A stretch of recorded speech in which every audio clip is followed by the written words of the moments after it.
I-a scos însă în optimi după un 4-0 la Cluj. Iată din nou pe Bănățeni acolo cu Latovlevici, însă nu reușește să câștige decât în a doua tură duelul cu un jucător al Sănătății. Din nou Parks în careu.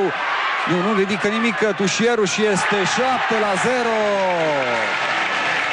7-0 pentru Timișoara. Borbei este cel care marchează.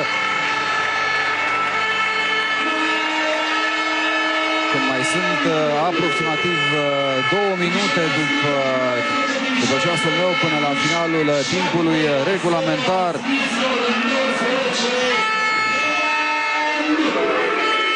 N-a ridicat nimic Carmen Neagu de pe acea parte și o execuție lejeră pentru Borbei, care duce scorul la 7-0 aici la Timișoara. Într-adevăr a meritat pentru cei aproximativ 12-13.000 de spectatori să vină pe Dan Păltinișanu să vadă această partidă, la fel cum cred că v-ați bucurat și dumneavoastră.